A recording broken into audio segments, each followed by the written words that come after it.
गोटे गाँव दुई जण अलसुआ सांग रहुथिले। जनकर ना राम आउ जनकर ना श्याम।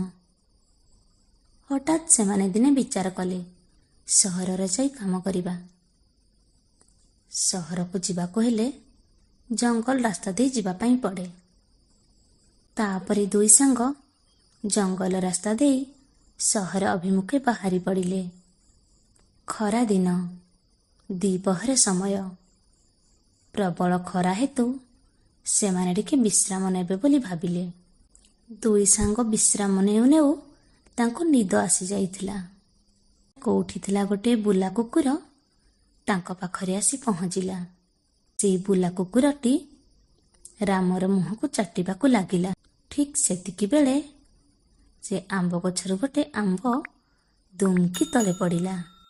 अलसुआ श्याम निदर उठी राम को कहिला, अरे भाई राम, तू टिके आंबटा उठे मते खुआई दियंतुनी। तापरे अलसुआ राम ताको उत्तर देबाकू जाई कहिला, अरे भाई श्याम, तू तो देखुचु कुकुरटा केमिति मो मुहरे चाटुची। तू टिके आग से कुकुरटाको घोड़ेई दियंतुनी, तापरे मो आंबटा उठे तते खुआई दियंती। ठीक सेतिकी बेले जणे व्यक्ति अटरे बसी तांको दिगकू जाउथिला।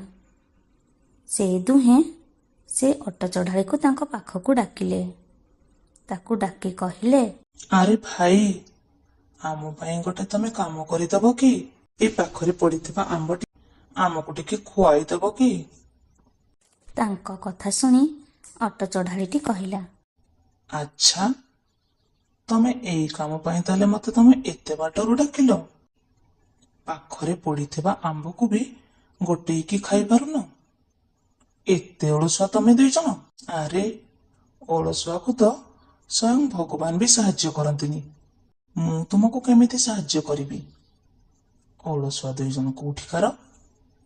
तापरे अटो चढ़ाईटी निज रास्तार चलीगला। आउ से अलसुआ दुई जण सेमती से गछ मूले शई रहिले। आउ कहा अपेक्षारे जी कि आसी से आंब को से दुई जण को खुआई देब।